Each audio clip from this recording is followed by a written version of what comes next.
Well, hello again, and welcome to Frankly Speaking, where truth is our mission, reality our realm, said as we see it, and frankly as well. I'm Joe Spina and the Honorable Paul Crowley.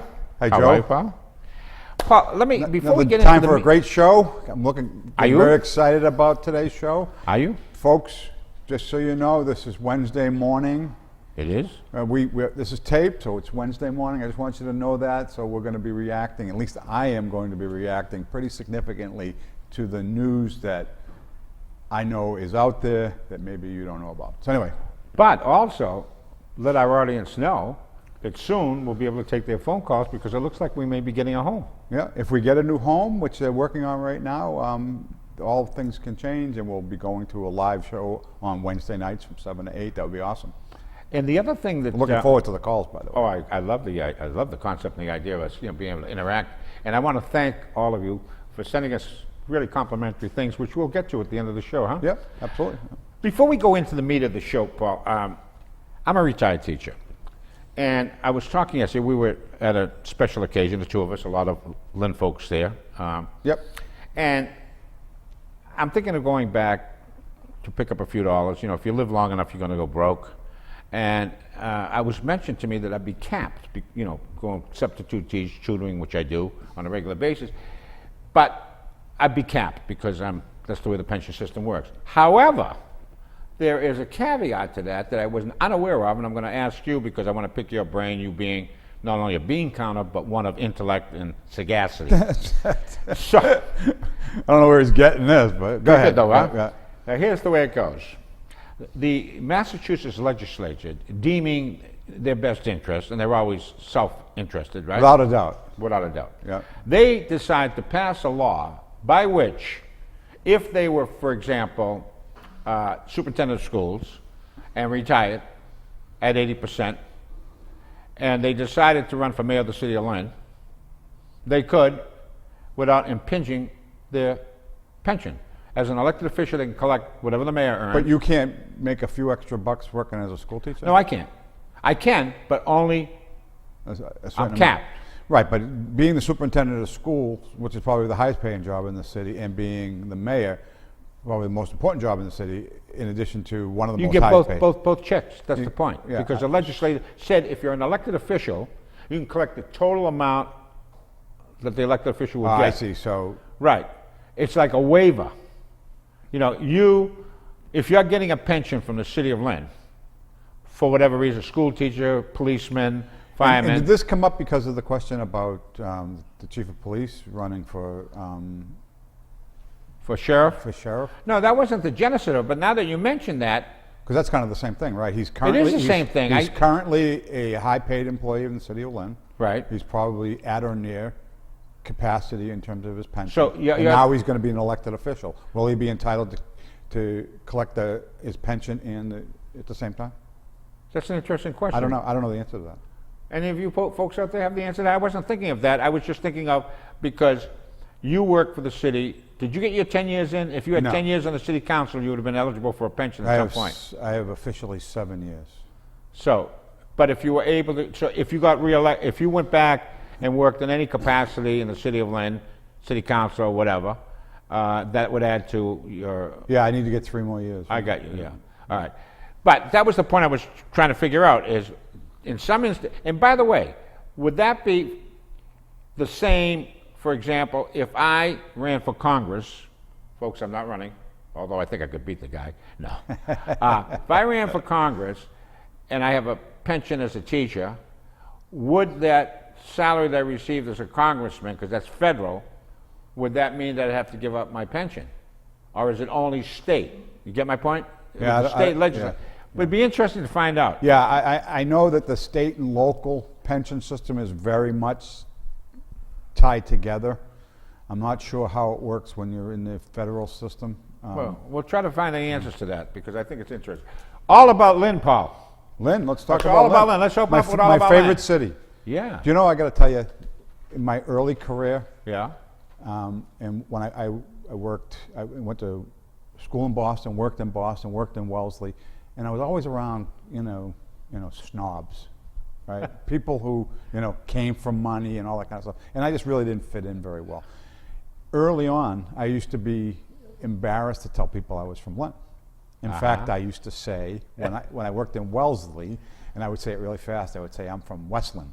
And it would sound like I was saying Weston, and Weston, Mass. is one of the most affluent parts of the city.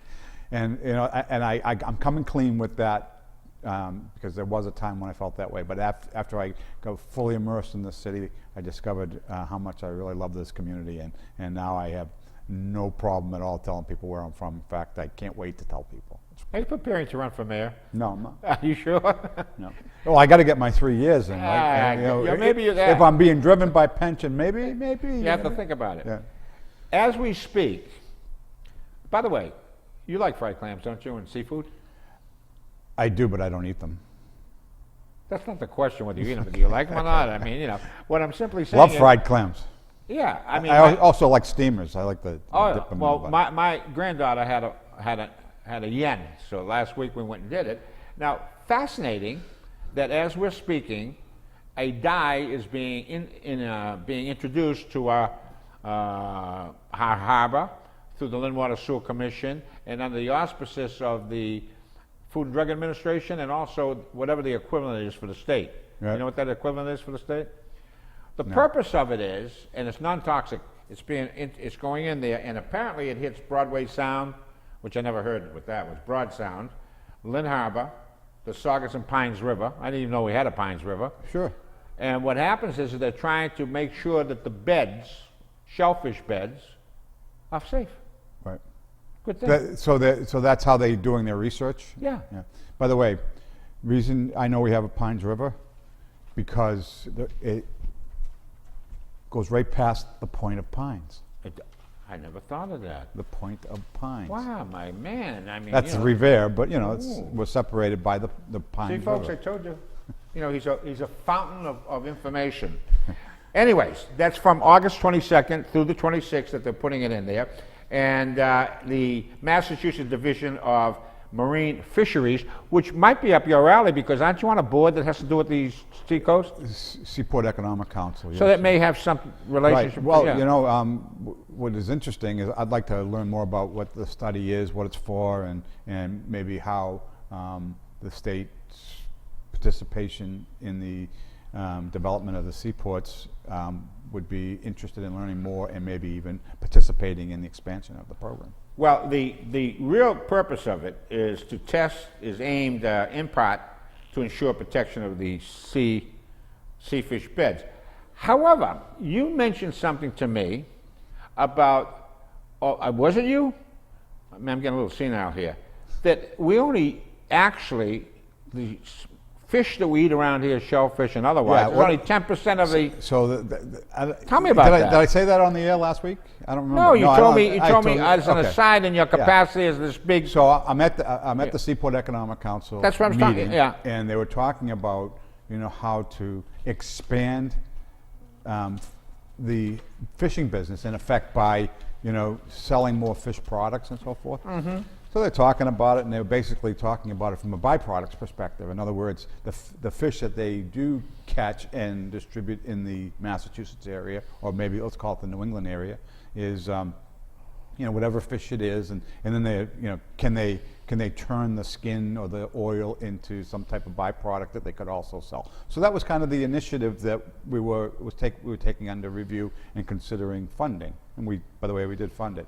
So I asked the question. I said, I'm curious. I've never really fully understood this, and it was based on the way he was explaining it. I said, so how often, or what percentage of the actual supply of fish or seafood that we consume in the Massachusetts, let's call it the New England area, actually comes from our area? Or no, comes from outside of the area was the question I asked. And he said 90%. 90%, we're a seacoast town. People come from all over the world to have a lobster here, right? Yeah, Ipswich clams. And 90% of the fish that we consume in this area doesn't come from this area. Why, Paul? But why? See, this is the point. We've been talking about. I asked that question. I said, so how can that be? And they pointed to, They didn't talk about the regulations that we have here, but what they pointed out is the lack of regulations elsewhere, Oh, okay. which So is the point- same thing, right? Of course. And you have So, reps. so why couldn't they just lower the regulations a little bit to increase that? That would be great for the economy, great for the fishermen. They only allow them to fish certain days, and Right. I mean, they're very limited. And I mean, I've always heard stuff over the years about, the George's Bank being depleted and all that kind of stuff. I think at some point it comes back, right? And then they really should be allowing us to fish there. And I guess, anyway, I was very surprised by that, and the reality that 90% of our fish comes from outside of the New England area, to me, is rather troubling when what we're trying to do is develop more business for the fishermen. I mean, let's try to help them, earn a living, Yeah. keep it local. I mean, I love keeping things local. There's an end of an era, There used to be 16 bowling alleys in the city of Lynn. When I was a kid, I used to set up pins before they had the automatic things. Yeah. People used to, They used to try to they hit used to you. relish trying to hit You're- the pins that hurt 10 cents a string. You remember That's that? how my father started. Yeah. How did he do? Did he get banged up like I did? He showed me a couple of marks on his legs that Oh, he of had. course, yeah. Well, anyways, it used to be 16. They're down to exactly 1. Right? And Yeah. you're one of it. And you're Yeah, the one. That's right. In spite of some suggestions to the contrary in the Lynn item, Linway Bowling is open for business. We are the only bowling alley left. We are In Lynn. Yeah, we're alive and kicking. And if anybody is interested in bowling this fall, especially those who have been displaced by the closing of Lucky Strike, you should really look us up. Call Sean at 593-9860. Can I do that? Is that a shameless plug? Yeah. Anyway, But we're shameless. yeah. You know. But it's But important. it's true, is it not? There's people in the senior center that are coming up to me, and there's a woman that's been bowling at Lucky Strike for 35 years, she said, and she's distraught because she doesn't have a place to go.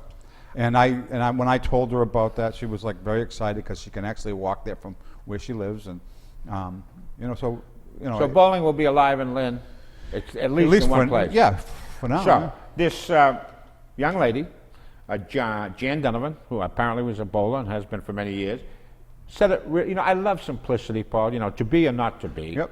Only 3 little words per no more than 3 letters in a word. It's very profound. So you don't have to use these big words to say something of important. She said simply this: candlepin bowling is a dying art. And it is. Yeah, it really is, its time has come and gone. Right. It was a wonderful era. Hasn't gone yet. Still Well- a lot of people that like to bowl. It's just there's clearly a lot of competition for activities and time. And that kind Okay. of stuff, yeah. Well, that makes sense. Now, here's where the problem, before we move on. The other, the one that's closing down now, sold their building, Lucky Strike on Buffin Street, 24,000 square feet, I believe, the size of the building. Yeah. Well, the To a- building is 12,000, but it's 2 stories. 2 stories, okay. Yeah. But nevertheless, they sold it to a homeless nonprofit, Mass Coalition for the Homeless. which means that $25,000 in tax dollars has now evaporated. That's because true. nonprofits don't pay taxes, real estate taxes. That's correct. Okay. That's a negative, Paul. That's not a positive, that's a negative. The city of Lynn is rift with nonprofits in those buildings that should be generating revenue on, and we have a revenue shortfall of $4.2 million in the city. Yep. So, we have to start thinking about these nonprofits. And they are, for example, I asked you about marijuana dispensaries a few shows back, and you said they're nonprofits. So I said, well, they're not going to be paying any taxes. You said, no. If they rent from somebody, that person that they're renting from owns the property, therefore they have to pay the real estate Right. tax. However, if the dispensary Buys the property. then it's no Then it's tax. Yeah. tax-free. Right. So it defeats the purpose. Right. So we ought to think, in the city of Lynn, I think we have an overload. Folks, think about it. If everybody's a nonprofit, where's our tax base?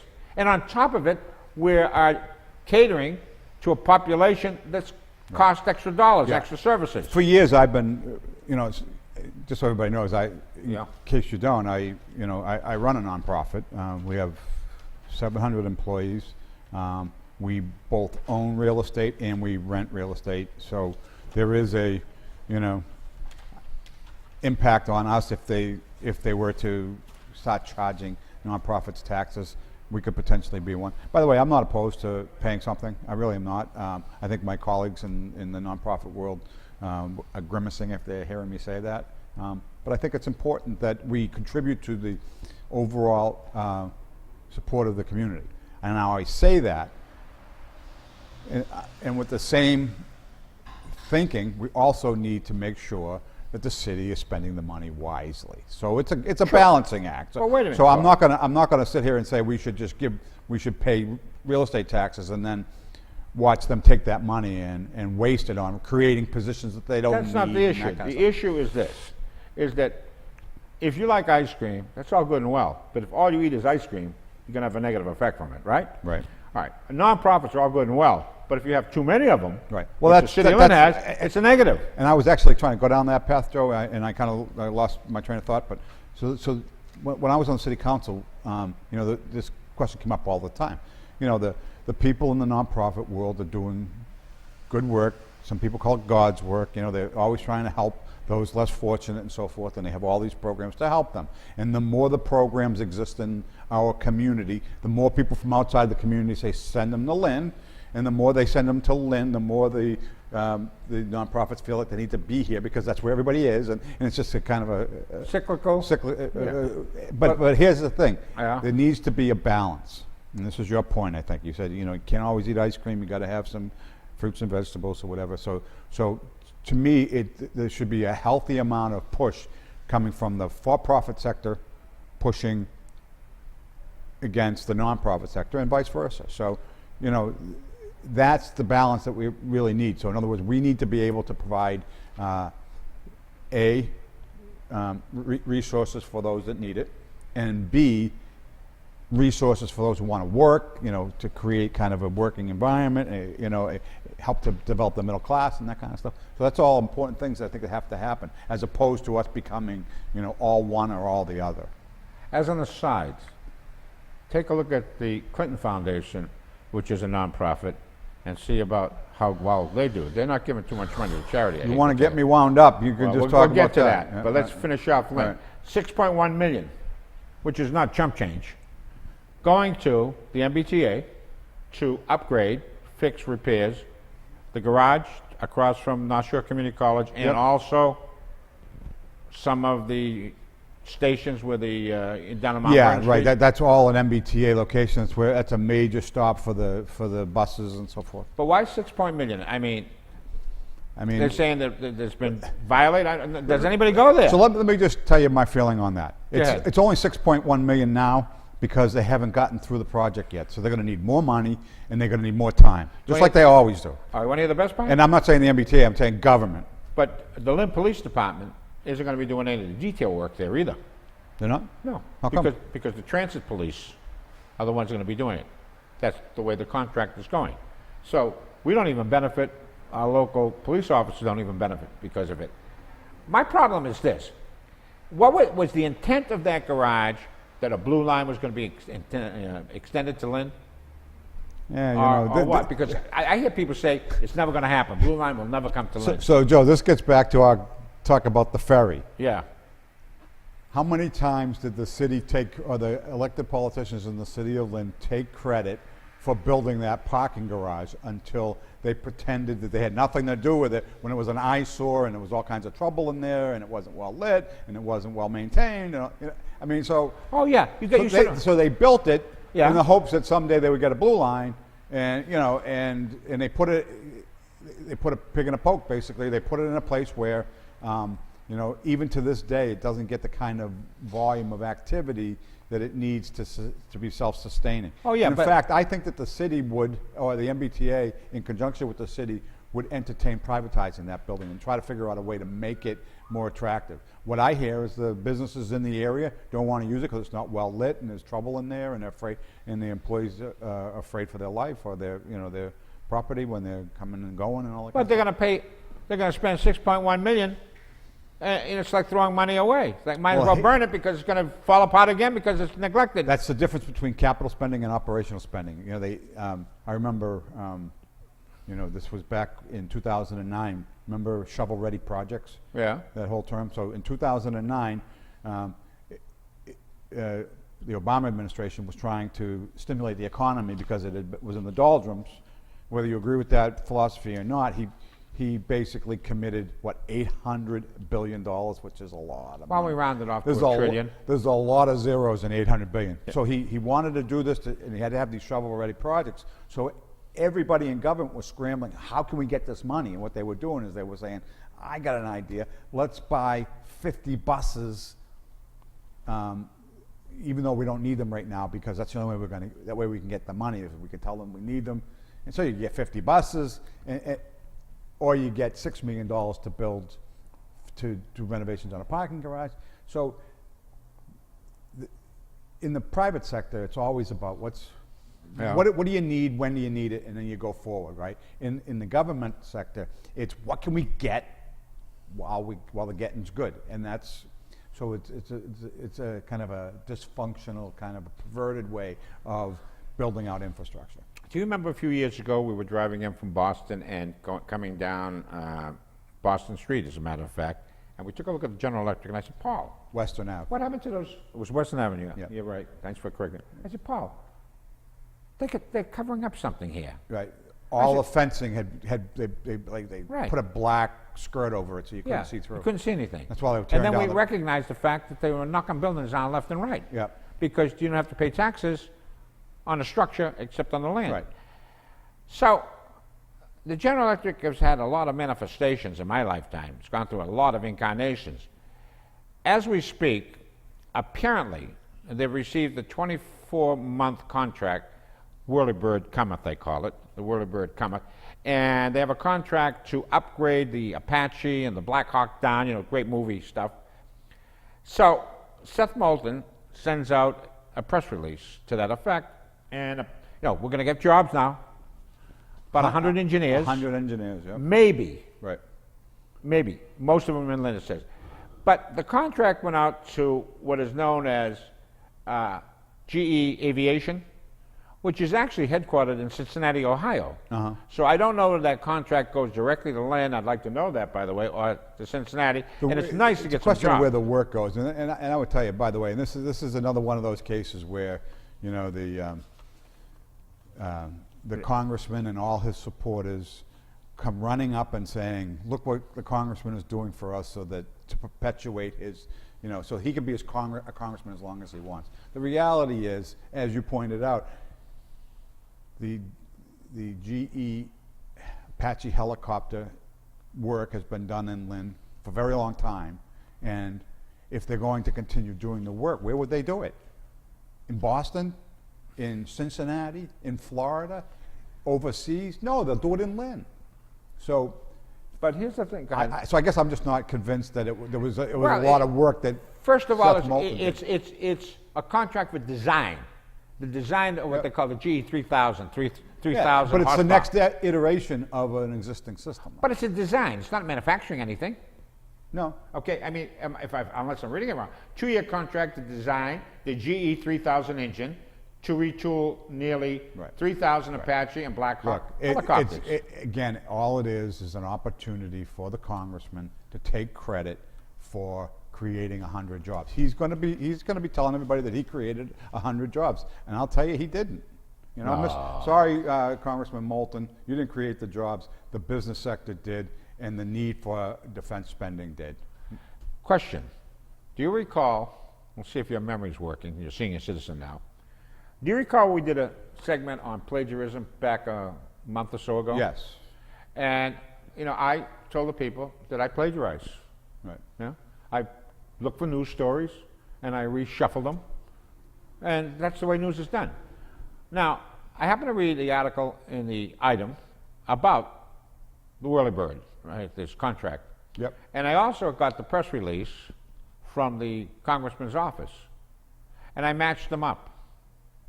That was the mass plagiarizing. I mean, someone else has the name on it, Thomas Grillo, but in effect what Thomas Grillo did was just shifted a few sentences around a little bit, and it's exactly the same. I mean, it's... Right.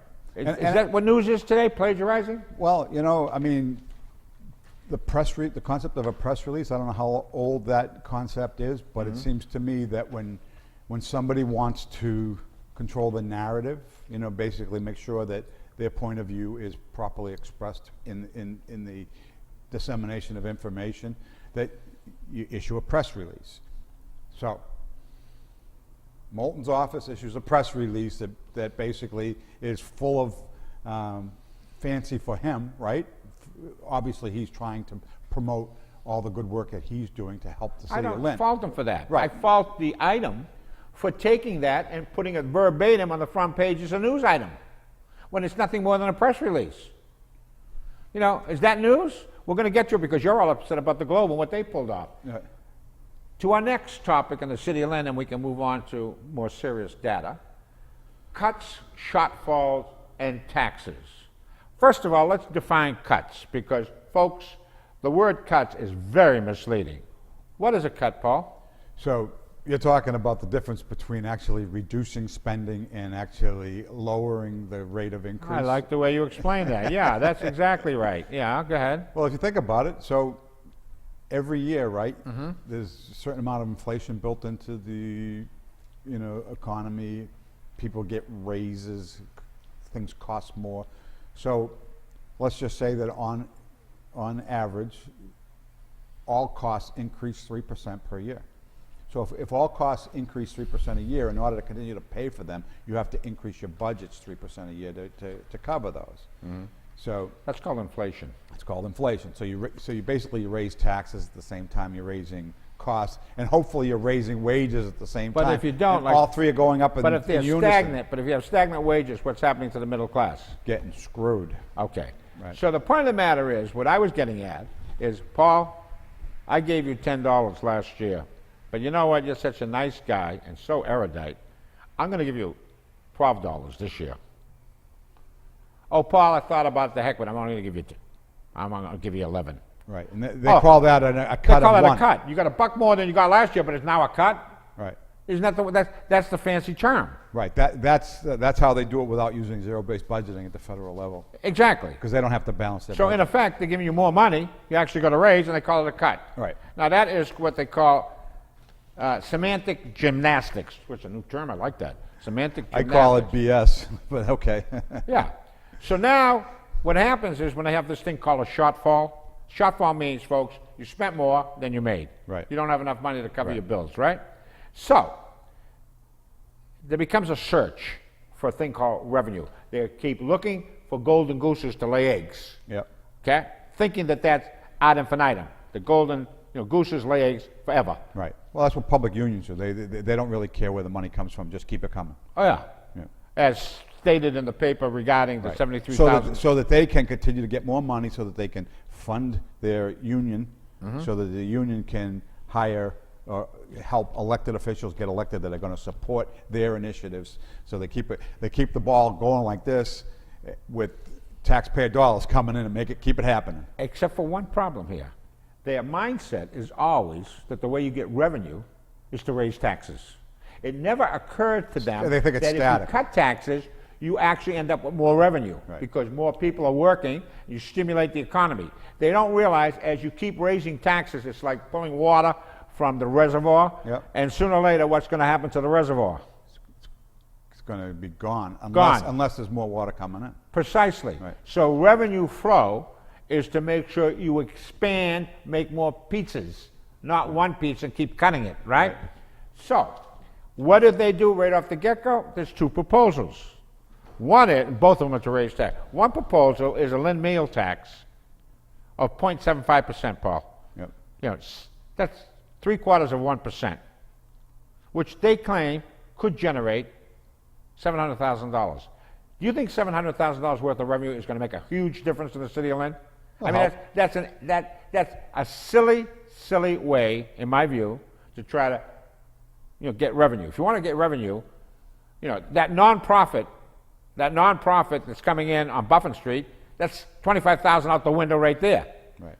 Well, so your point is that $700,000 isn't going to do it. Now, I'm not going to tell you whether I'm opposed to or in favor of increasing the sales tax I think it's 6.75 to 7.5. I think is the thing.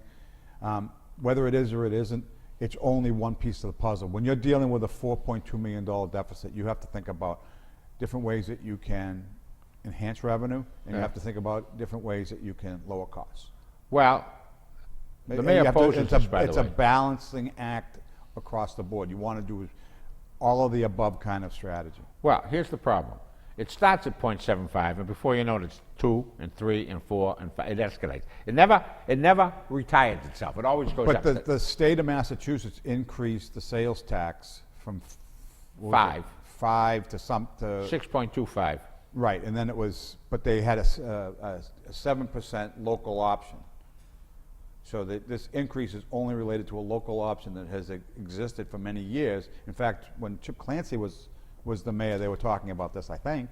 So the increase this was all in response to the decline in the economy, and we needed to generate new revenues. Well, doesn't it make sense that the economy is declining? The last thing you do is raise taxes. That's an insanity.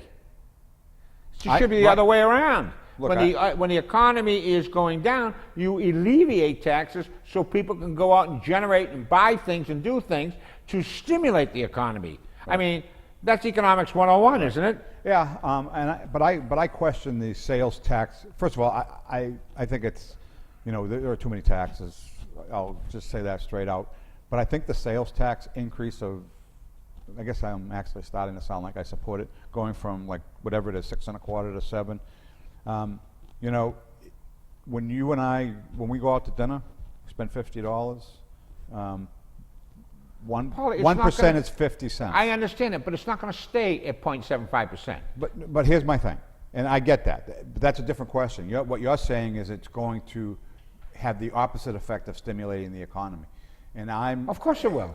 But I'm saying that 50 cents is not going to change yours or my interest in going out to eat. But you know what, Paul? The cumulative effect of all of these different fees and services and taxes is going to have an effect. Let me give you an example. You were once a cigar smoker. Yes. I was once a cigarette smoker. I'd go buy a pack of butts that cost me $10, we'll say. It got to that point. Yep. They tax me on top of taxes. They tax taxes. Do you understand me? Yep. That actual cigarette pack might have cost or would have been sold by the manufacturer for $2. Right. And then you slap state taxes, taxes, taxes, it's federal huge. tax, and then you know what they did? They hit you with a sales tax on top of that. Right. It was quadruple tax. It's so bad that if you go down to where the cigarettes are manufactured and the taxes are very low, that you could make a living. If you could get away with it, you could make a living buying up cigarettes down there and then... Except they have seals. Right. By the way, you get caught doing that, you go to jail for a very long time. Because but if you cut heads off... There's nobody that gets upset more than state revenue people. Oh, yeah. But if you are a jihadist, right, forget it. But here's the thing, and I'm glad you raised the cigarette thing, because there's a couple of things that I'd like to point out about cigarettes and the related taxes. They call it, a sin tax, right? And if you're going to smoke, we can charge this. And the intent, I think, originally when they created these sin taxes was they wanted to reduce the consumption, right? That's the excuse. They wanted to generate revenue. Well, that's where I'm going with this. So they wanted to reduce the consumption, but what they realized is it was a great source of revenue. So now they don't want the revenue to go away, so they're never going to actually allow for the reduction of, or the elimination of cigarettes, if you will, because they see it as a revenue source. At a time when if they could eliminate smoking, they could save a ton of money on the cost of health care. Soon they're going to be trying to tax you for breathing air. That's how bad it's getting. Now, Mayor Kennedy is opposed, by the way, to that meal tax. Now, the licensing of marijuana, medical marijuana facilities, allegedly could produce $1 million in revenue.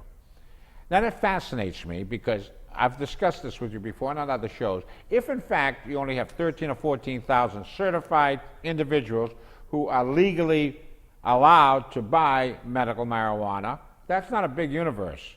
And I don't know where they come up with these figures. My theory, sinister thinking I am, I'm a cynic, folks, I'm a cynical. that what they're going to do is they're banking on the fact that they're going to have recreational marijuana pass shortly, and that's a boom, because everybody's smoking that funny stuff, Well, not me. I haven't actually seen a full pro forma on the medical marijuana. Yeah. But everybody I talk to that has talks about how huge the margins are in the business and how much money there is to go around. So the fact that the cities would be getting money off the top and it would be large amounts does not surprise me one bit. Well, we'll see about that. And I would tell you that if medical marijuana goes to recreational, That's the case. it will grow even more. But I think it's viable the way it is now because there's no assurances that it's going recreational because Well, there's a big. It's not covered by insurance. No. You have to pay for it out of your pocket. Strictly a cash business. So it's strictly a cash business. I mean, in order to feed your habit, you might have to rob banks. You know what I'm saying? I don't know. Well, if you're talking about that a small universe of people that can actually use the stuff, and you're talking about millions of dollars. Well, here's the thing: in order to get the right to use marijuana for medicinal purposes, you need to get a doctor's note, right? That's not the hardest thing in the world to get, you know. Right. If you want it, you can get it. I heard that there was a guy that lost his license to dispense medications as a doctor because he had given out over 5,000 of them. He basically appears that he abandoned his regular practice and then was just in the business of writing scripts for people to get the medical marijuana, and he did over 5,000 of them. So he's no longer allowed to do. You know, that. he's a fool because all he had to do was delete those. If he deleted all of those, Delete the emails, kind if of he thing. deleted all the emails, he would, you know. No, but see, Where's but- the evidence, Paul? Where's the evidence? But you know what? The same rules don't apply to him or Oh. you or me that apply to Hillary Clinton. And I know that's where you're going. So You think so? Hillary Clinton Here's is the getting problem. away with murder. Not necessarily. Well, The problem it's in the city of Lynn is, figuratively, yeah. that's a good metaphor. Yep. Fiscal 217, 4.2, as you pointed out, $1 million deficit. Yep. The result is that the police department will disband, it did this Sunday, I believe, disbanded several units effective immediately. However, no layoffs, just reassignments. So how is that a problem? I mean, if no one loses their job, if all they are is reassigned from one place to another, nothing changes. Well, Doesn't this- affect the shortfall one way or another. If you think about it in terms of units of public safety, let's call it, you know, while a police officer is punched in, if you will, he's on the job, he's out protecting the public, right? The amount of public safety units that represents would decline by the $1.1 million because they wouldn't be able to pay these people to do it. What they had been doing is they were doing it by virtue of overtime. So when you think about it, there is actually a reduction in the amount of public safety that we're receiving, don't you think? Compounding the problem of the $4.2 million deficit is the lineup of unions pending union contracts, correct? Fire? Hey, do you remember what happened in Boston a few years ago when the fire department sued the city of Boston? And No, I don't. But so what happened was, you know, I think it was a long, drawn-out, you know, discussions about, you know, contract negotiations, and it was going nowhere. So years had gone by, and there was no contract increases, and then finally, through lawsuits and so forth, a judge awarded the fire department like $19 million in retroactive pay and that had to be approved by the city council. what happened? And I think at first the city council did not approve it. So the So, but city- it's really kind of weird that the city council has to approve something that has been mandated by a federal judge or a judge. I don't know what. What if the city council doesn't approve the mandate? What recourse does the judge have? Put him Well, all in jail? yeah. See, I don't know. I think that ultimately the fire department ended up getting the money. But here's the The thing. word mandate troubles me. So because here's the thing. Go ahead. Yeah, and I just used that word because it just seemed to fit the conversation. But what's really bizarre here is you have a case where you would think management of the city, the mayor's office, and leadership of the union would be the primary negotiators over any deal for, whether it's police, fire, teachers, whatever it is, right? It would be between them. They would figure it out. But in that Boston example, what you ended up having was a judge intercedes and then requires the city to actually approve his intercession, which to me just kind of confounds the whole thing. And it just really that coupled with the fact that the chief of the fire department is the only, like in the city of Lynn, the chief of the fire department is the only non-union member. And Let me ask you this. anyway, it's a long, drawn-out thing, but I just want to point out that it's never a simple negotiation between management and the union, which it should be. I think that they should sort out their differences Well, let me ask you this. and do it. The mayor is the one who's responsible for the budget in the city of Lynn, to be approved by the city council, correct?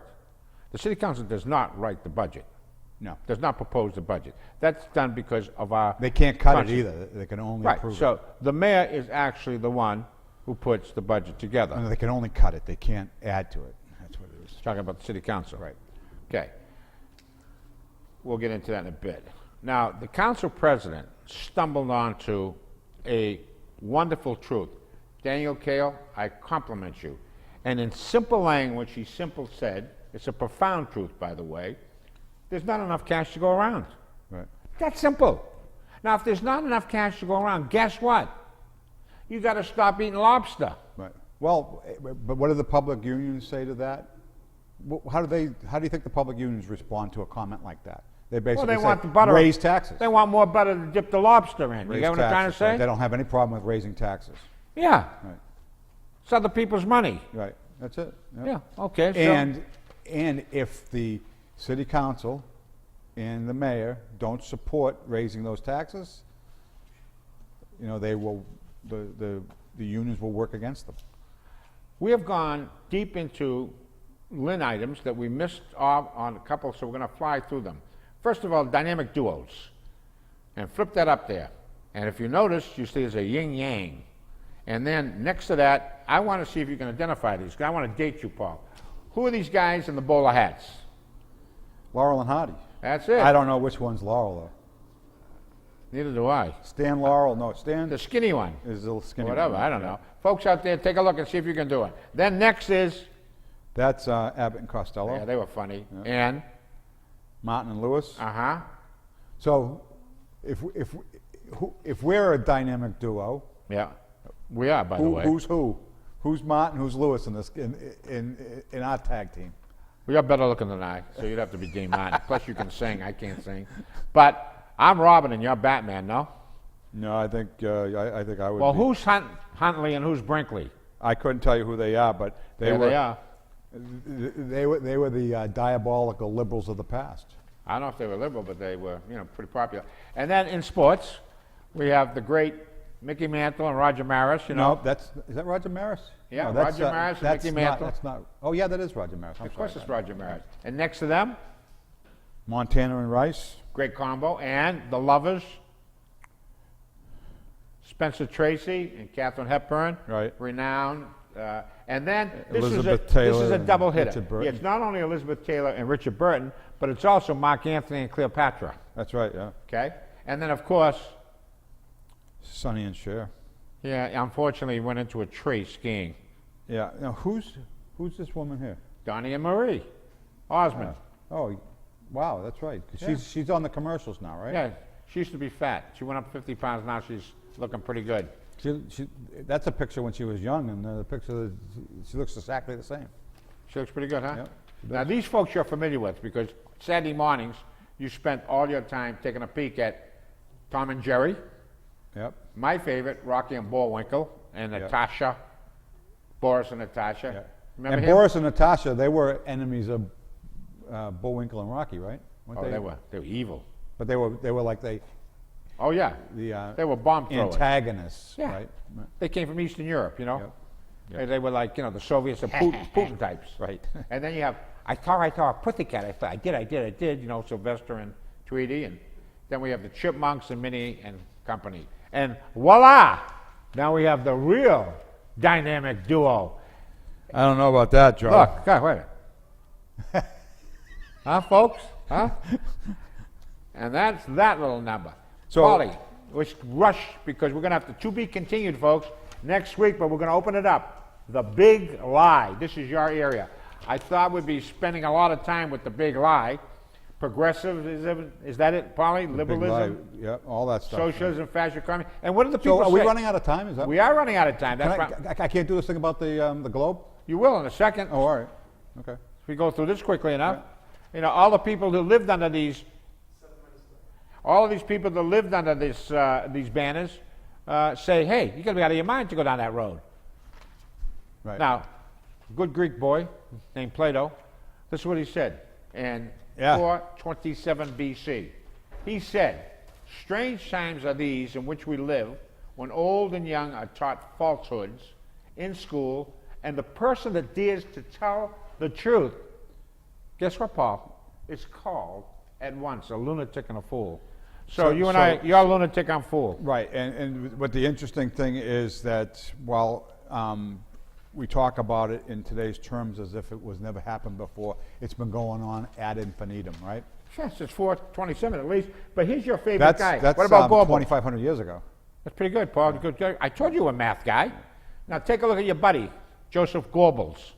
Accuse the other side of which you are guilty. That's what the liberals do all the time, the Democrats. No kidding. They're so, everything that they do is, that's Oh, despicable. Donald Trump, you're in Putin's pocket. Who actually sold Putin 20% of our uranium supply? Hillary Clinton. Thank you very much. And in exchange for that, not only did the foundation get a lot of money, but Bill Clinton got two high-priced speeches, $650,000 a piece. By the way, in which Moscow. which is a little salt and pepper compared to the 153 million that they got to consummate that deal with Russia. They got 153 million in the Clinton Global Foundation. Right. Okay, flip the page, and you see the guy with the mustache. And what do you have to say? You see it, Make the Paul? lie big, make it simple, keep saying it, and eventually they will believe it. And that's what the mainstream media and the Democrats have been doing for years. And we're going to get to that in a Yep. second. Now, here's the key. Martin Luther King said a real great truth here. He says, never forget that everything that Hitler did in Germany, he did legally. Right, which is what will happen in this country if we allow the media to continue to only tell us what they think is important. Exactly. That's what Goebbels said when he talked about blaming on the other guy. And lastly, his Goebbels comes up with another. See, he was the minister of propaganda. Right. And take a look what he said here. The bigger the lie, the more it will be believed. Is that true? Yeah. Oh, So yeah. what do we have here? We have November 8th, 2006 with a big question mark. Will the big lie actually convince people Right. Yeah, I that mean, the reality is not falsehood? okay, so And Paul, we got about 4 minutes for you to rail away at the Boston Globe. Folks, actually- he is apoplectic, is that the word you yes, used on me once fit before? to be tied, apoplectic. All right, so Yeah. today's Boston Globe, Yeah. right? I get it. I've been getting it for years, and I have more and more trouble reading it every day. But nevertheless, so just look at the headlines. Trump lags with mass donors. That's the story, that lead story in the Globe today, because he isn't raising as much money as Hillary Clinton and in as much as George Bush did. I'm sorry, who was the last guy that ran? Who ran 4 years ago Against who? against You talking about Mitt Romney? Mitt Romney, right? So, Yeah. so Romney was from Mass. He's a establishment guy. Of course, he's going to get more money. Anyway, so they call that a big story, right? And then I look down here, and then they're talking about how Scott Brown is in a sexual harassment suit, which may be true and all that kind of stuff. It's fine, but these are the stories that they consider, everybody must know, right? At the same time, new revelations by the Associated Press say that it shows that the nation has been for sale under Hillary Clinton. The Associated Press, which is probably the most neutral news outlet out there, everybody pulls stories. Hardly conservative. Hardly conservative, right? So they said that, basically because of the foundation, right? So I figured the Globe probably did a story on this, right? This was all over the news last night, at least the news that matters. So I look at the Globe, and for all you people who read the Globe, you know down the left-hand side they list all of the places, all of the major stories that didn't manage to make the front page. So I was looking for a story about the foundation story, and this is a story that basically said that 55% of all of Hillary Clinton's non-governmental meetings while she was Secretary of State, 55%, more than half, were with donors of the Clinton Foundation. So she was selling her office. Oh. So this is a pretty big story, right? You would think. I mean, come on, tell me at home. I mean, say it out loud, either yes or no. It was a big story. So you look, it's not here, right? So I generally don't do this, but I flipped through the newspaper. Actually, my wife did it, and she discovered that on page A8, they managed to actually do the story. It says foundation donors were given access to Secretary of State, which is, everybody knows that now, so they basically put a headline that doesn't even say anything. And then they say, review shows 85 private meetings with Clinton. And what did you say when I talked about this? You said that, oh, now they can admit that now they can claim that they reported on it, even though they buried it. Of course. And the headline buries it even further. And basically, they're saying to you at home that you don't need to know that Hillary Clinton has been selling the government access as Secretary of State. She did it for 4 years. She continues to do it today. And if she becomes president, she will do it for the next 4 years at least. I'm going to give you a little news flash, folks. Sorry, I just had to say that. Well, Polly, I'm always amused at the fact that people say the Republicans don't have a candidate, a real Republican running, because they don't consider Donald Trump a Republican. I say they have the absolute prototypical Republican running, known as Hillary Clinton. Right. She's Goldman Sachs. She's for Wall Street. She's a neocon. She believes in interventionism. She is the perfect establishment Republican candidate. Right, which really goes to, which proves that there really isn't a two-party system in this country. It's a one-party system. It's either